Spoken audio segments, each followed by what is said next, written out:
Parlemen yang semestinya menjadi rumah rakyat mendadak berubah menjadi panggung kemarahan publik.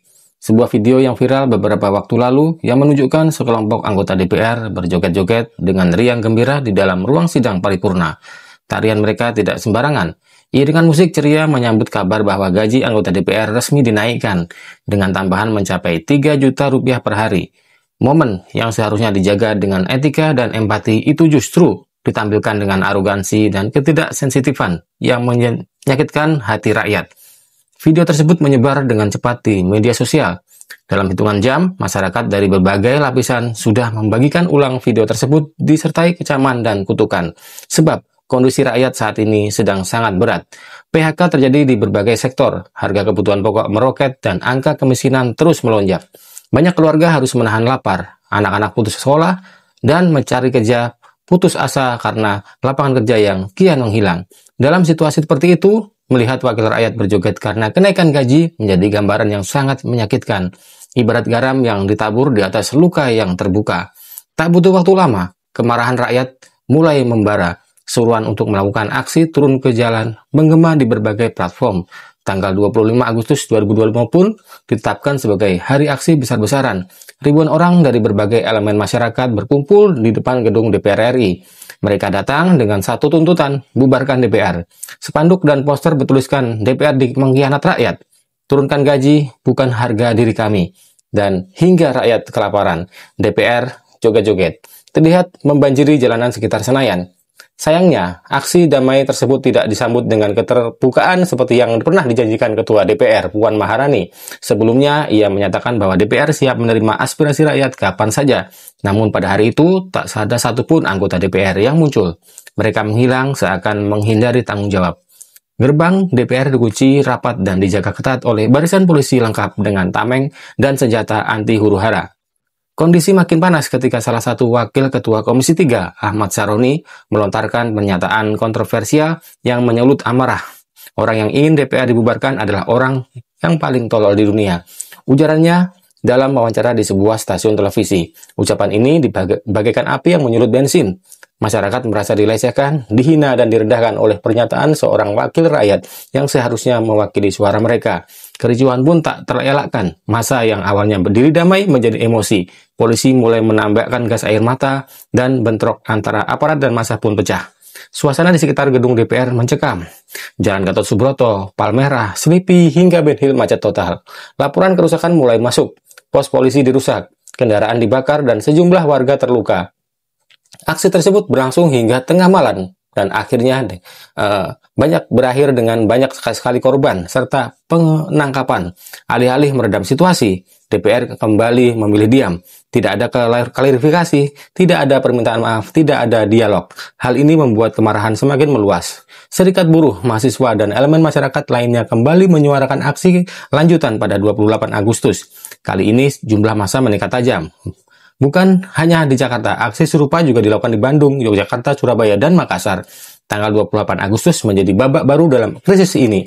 Ribuan massa kembali memadati jalanan di depan gedung DPR RI. Mereka membawa tuntutan yang sama, namun dengan kemarahan yang lebih dalam.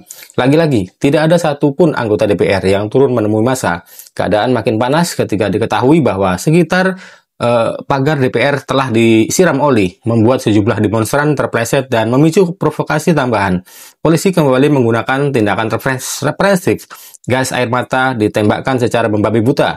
Water cannon menyemprotkan air ke arah massa. Banyak mahasiswa dan buruh yang terpukul dan ditangkap secara brutal. Namun puncak dari kemarahan mereka benar-benar terjadi pada malam hari ketika sebuah mobil taktis Brimob secara brutal menerobos kerumunan di dekat kawasan Selipi ataupun di Pejombongan. Dalam peristiwa tragis itu, seorang pengemudi ojek online bernama Afan Kurniawan telah tewas mengenaskan setelah dilindas oleh kendaraan rantis tersebut. Saksi mata menyatakan bahwa mobil itu melaju kencang dan tidak menghindar, seolah sengaja ingin membubarkan massa dengan cara kekerasan. Video kendaraan Brimob yang melindas pengemudi ojol ini menyebar cepat, memperkuat narasi bahwa aparat kini telah berbalik menjadi musuh rakyat. Teriakan polisi pembunuh menggema di mana-mana. Kematian Afan Kurniawan menjadi simbol kemarahan nasional. Ia bukan aktivis, bukan orator, bukan provokator. Ia hanya seorang pekerja harian yang mencari nafkah. Fakta bahwa nyawanya direnggut oleh aparat yang seharusnya menjaga ketertiban menjadi tamparan keras bagi institusi kepolisian. Masa yang menyaksikan kejadian itu langsung mengepung lokasi dan mencoba mengejar kendaraan Brimob yang kemudian kabur ke arah Mako Brimob Kuitang. Sejak malam itu, Mako Brimob Kuitang terus dikepung oleh ribuan orang. Teriakan dan nyanyian kemarahan tak pernah berhenti. Lilin dinyalakan sebagai simbol duka untuk Afan dan beberapa tempat karangan bunga dengan tulisan turut berduka atas matinya keadilan. Diletakkan di pagar Makobrimob, situasi Jakarta menjadi sangat panas. Jalanan ditutup, transportasi lumpuh, dan ketegangan mencapai titik klimaks. Ledakan amarah pun menyebar ke seluruh penjuru tanah air di Bandung, Yogyakarta, Surabaya, Makassar, Pekalongan, Cirebon, dan masih banyak lagi, yang mana sebagian besar menghancurkan kantor dan pos polisi setempat serta kantor-kantor polisi. Semua ini terjadi karena masyarakat merasa bahwa mereka tidak lagi didengarkan, bahwa suara mereka telah dicampakkan. Aksi solidaritas dari para ojek online juga menyebar luas. Rekan-rekan Afan dan berbagai kota melakukan konvoi hening. Di jalan-jalan utama mereka menyalakan klakson sentak pada pukul 18 sebagai bentuk penghormatan. Afan kini bukan hanya simbol korban, tapi simbol perlawanan terhadap ketidakadilan. Sayangnya hingga kini, himbauan para pejabat negara, baik itu presiden, para menteri, dan beberapa anggota DPR lainnya, sudah tidak berpengaruh lagi. Kepercayaan publik pun jatuh ke titik nadir. Media internasional mulai meliput krisis ini. Indonesia disebut sebagai negara demokrasi yang sedang terancam oleh arogansi elit dan represivitas aparat. Bahkan, kini eskalasi semakin meluas dan massa mulai menyerang berumah-rumah para anggota DPR yang kemarin membuat marah masyarakat seperti Ahmad Saroni, Eko Patrio, dan juga Uya Kuya. Yang paling menyakitkan adalah semua ini sebenarnya bisa dicegah. Andai DPR memilih sedikit empati dan polisi bertindak sebagai pelindung bukan pemukul, maka mungkin nyawa Afan bisa diselamatkan. Mungkin ribuan orang tidak perlu terluka. Mungkin negara ini tidak harus berada di ambang kekacauan sosial yang begitu luas. Kini saatnya DPR dan kepolisian bercermin. Mereka harus sadar bahwa kekuasaan mereka berasal dari rakyat dan harus kembali kepada rakyat. Mereka harus turun dari menara gading mereka, mendengarkan jeritan hati masyarakat dan segera meminta maaf. Rakyat tidak meminta banyak, hanya keadilan, penghormatan, dan rasa kemanusiaan. Jika DPR masih bersikeras bertahan dengan kesombongannya dan polisi masih terus bertindak seperti aparat zaman kolonial, maka bukan tidak mungkin Indonesia akan masuk ke dalam krisis politik dan sosial yang jauh lebih besar.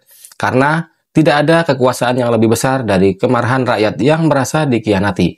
Reformasi tidak cukup hanya pada tatanan hukum. Reformasi harus menyentuh hati dan juga nurani. DPR dan polisi harus menjawab kemarahan ini dengan tindakan nyata, bukan dengan retorika kosong, bukan dengan peluru dan tameng, tapi dengan empati dan keberanian untuk berubah. Kita semua tidak ingin negara ini hancur. Tidak ada yang ingin melihat darah di jalanan, api membakar gedung-gedung pemerintah, dan rakyat bertarung dengan sesamanya. Tapi jika para pemimpin terus tuli dan buta, maka sejarah akan mencatat mereka sebagai penyebab kejatuhan sebuah bangsa ini.